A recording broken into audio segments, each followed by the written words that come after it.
Hey everyone, this is Amanda Roberts from Return to Source Wellbeing, Kinesiology and Yoga, and this is a little bit of a Christmas present from me to you in the form of some food for thought around the topic of confidence and how to develop your confidence.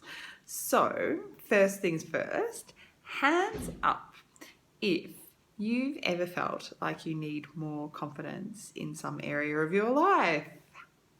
Me too. And I can tell you, look, of all the people I've ever met and all the people I've ever worked with as clients, in business, working for other people, really, really accomplished people. And I have yet to meet somebody that, doesn't doubt themselves or second guess themselves in some way.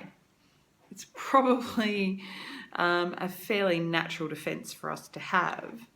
But somewhere along the line in our culture and the way that we see the world, it's kind of become this default way of existing. I don't have confidence to do this, therefore I won't do it. And then we, look at the way that other people do things and we're jealous or we're envious or we think, oh, I wish I could do that, but I can't because I don't have enough confidence, right? So whether that's you working for somebody else or working for yourself, trying to figure things out. How do I get this job? How do I nail the interview? How do I ask for clients? How do I, get comfortable talking about people paying me money? All of this sort of stuff, right? So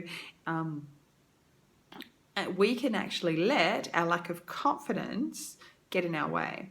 And I'm here to tell you that actually this thing we call I don't have enough confidence is actually a massive, massive story. It's a massive smokescreen that stops us from having to investigate further to figure out what we can do to make change in our life.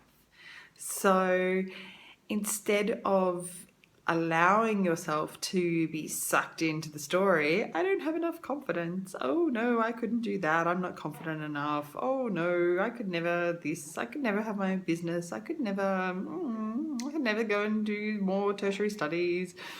Whatever. I could never run a marathon. I could never. There's so many ways we tell ourselves stories and that we let ourselves get sucked into the I don't have the confidence to do that. I don't believe in myself enough. I don't feel safe enough to make that sort of change.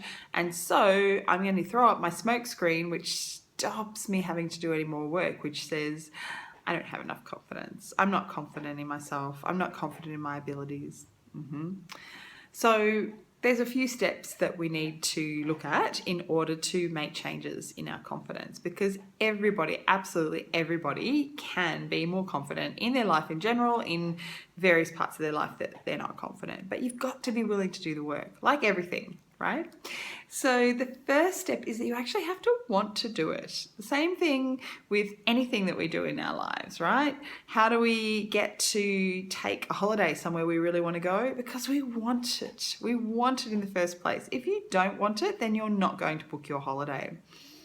But we're confident enough in going, I want and need a holiday and I deserve one because I've worked so hard and I really want to go to Mexico. I'm going to figure out how to do that, right? So we figure out the flights and we figure out the accommodation and we work out the costs and we get our budget together and we save and get our visa and our passport and everything that we need to make happen in order to be able to go and take our fabulous trip to Mexico. So we have confidence in that. But when it comes to other things in our life, we let the story of not enough confidence get in the way. The story of not enough confidence is also really closely tied into the story of fear. So what do we actually fear about ourselves? Do we fear we're not good enough? Do we fear that if we try, we might look stupid? What if we don't succeed? What if we do succeed? Is it safe to succeed? Or is it safer to feel like we can't succeed and therefore stay right where we are, even if it's not really what we want? But somehow it's safer to stay there. So better the devil you know, right? So we have to really, really want the change. We have to want to develop our confidence, and we have to also be willing to do what it takes to learn more confidence. So it's like anything. It's like learning to swim. It's like learning a yoga pose. You've got to be willing to do all the groundwork. So if you're, as I say to people, if you're wanting to learn how to do a headstand, you don't actually start with the headstand. You start with learning good balance. You start with core strength. You put a few basics together under the guidance of somebody who knows what they're doing, and you slowly work towards it, right? Start with being able to take some weight on your head, learning to engage your core muscles, and working up to it. But we don't start with headstand. I mean, you can, but you may end up hurting yourself, and so it's not the best way to approach it. And it's also not the way that we can have confidence in ourselves and our body if we just go for it, and then maybe it works out and maybe it doesn't, right? But we still haven't taken the journey. So part of confidence is actually taking the journey of learning. And so, learn the ropes of being confident. What are they? What are the ropes of learning to be confident? Okay, so we need to have awareness of why we don't feel confident in ourselves. What is the issue with feeling confident? So the issue could be something that it's not what it looks like. Often that's the case, right? So we've got a smokescreen story. I'm not confident. What's underneath that? Why don't we feel confident? Well, I don't know enough. I'm not skilled enough. I might fall flat on my face. Oh yeah. And so why is that an issue? Where has it been an issue before? And how is that holding you in a pattern of not doing other things that are related just because of something that happened once before? It could also be a past life story. It can be stuff that you learned from other people. So it might not even be something that you've learned from your own personal experience, but just from observing, say, your parents or relatives or friends and going, oh, look what happened to them. I don't want that to happen to me. I better stay right where I am. So we have to be willing to look at that. And one of the exercises I like to do is to consider the possibilities. So if I did have the confidence and if I did learn how to get where I want to go, what would happen next? If I got the job, I might earn more money. That would be more money than I've ever earned before. Is that okay? Is it not okay? What are your money beliefs? These are some of the other stories that can underlie it. And so they happen in the background, but on the surface, it looks like I'm not confident. I don't want to go for that job. I don't think I'll get it. But what if you could? And what if you did? And what if you earned more money than you've ever earned before? And would you be, do you have stories about being responsible or not responsible with money? Do you feel like you don't deserve it? Do you feel like it should there's all sorts of ways that we can hold ourselves in patterns around that, right? So it's something underneath. And then what's underneath that? So what's underneath the money story? And where does the money story come from? And does it even belong to you in the first place? So having these, developing awareness of your possibilities. Well, what happens if I stay where I am? And what happens if I do get what I want? And then what happens next? And then what happens next? And, what could be the best and worst things about those experiences? And then what does that bring up? And what are the triggers? And what are the real core underlying stories there? And so, yes, then we have to be willing to unlearn all of our thoughts, our beliefs, our habits, and our patterns that keep us where we are. Sometimes we tell ourselves stories over and over again, and they can become so much a part of our language that we don't even know we're doing it. Oh, I'm so silly. I'm so stupid. Oh, what an idiot.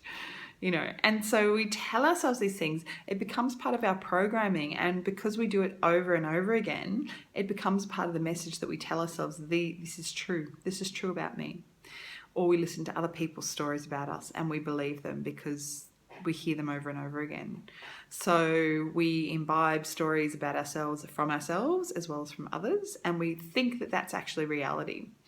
So we have to unlearn those stories. We have to become aware of them and then unlearn them and find new stories to say about ourselves instead that are more in line with, yeah, of course it's possible. One of the common ones, you've got this. If you really want this to happen, yeah, you've got it. You can do it, right? It's kind of amazing when you think about it, because a lot of our big life challenges, like let's say being born, learning to walk, learning to talk, learning to be understood, brain integration, being able to, do all sorts of amazing things happen when we're really small. And we don't question those things at that point in time. But as we get older, we get just less confident in our abilities. And that can start, from a fairly young age, when we start comparing ourselves to others, when we start thinking, oh, I'm a bit different, I'm a bit slower, I'm a bit dumber, I'm a bit whatever. And so we actually learn to tell ourselves those stories from the time that we're quite small, which means that they can be hidden with our inner child and our subconscious stories, which means it's a little bit harder to access sometimes. And another part of developing our confidence, along with the changing the stories, you've got this instead of an I'm an idiot, right? I've got it, I'm good. Self-love, self-confidence, having integrity in your own belief in yourself. So, other people can doubt you, other people can say whatever they want and be critical, but you've got to be your own best friend. You've got to be your own number one. You've got to be the person who's going to go, no way, this chick, she's all right, she's doing great, regardless, right? So all of these are our techniques, and then being willing to investigate is one of the last ones. So are you willing to go deeper? Are you willing to look at when you hit another story that feels like another smoke screen, that feels like another putting you off the scent? Are you willing to investigate further? And then one of my last questions to you is, what feels safe and what doesn't feel safe? Does it feel safe to investigate? Does it not? Does it feel safe to be confident? Does it not? Does it feel safe to create the change that you want, even though it's something that you want? Does it feel safe to do that? Maybe it doesn't. And maybe that's on a conscious, subconscious level, time in the past, in this life, or a past life, right? It can be any and or all of those levels. It could also be stuff that comes through the family line, along with your DNA. You can cop a bunch of beliefs and traumas and emotional grief that hasn't been cleared, and so you actually are holding on to that as well. So all of these reasons, all of these issues can be getting in your way of developing your confidence. And if you put in the practice, if you put in the investigation into what it takes to develop your confidence, the same way that you would practicing a yoga pose or learning to swim or learning to rock climbing mountains or something like that, you can develop your confidence. So I want you to be confident that you can develop your confidence if you choose to, but you do have to want it. So that is my little Christmas message to you all, and I wish you happy holidays. And obviously, if you need any help with any of your confidence issues, I'm right here. We can work via Skype, we can work in person, and I'd love to be able to help you if that's what you need. So happy Christmas, New Year, and happy 2016, and hope you enjoyed this little video. Please feel free to get in touch and tell me what you think. If it's triggered off any thoughts or insights or inspirations, I would also love to hear about that. Mwah!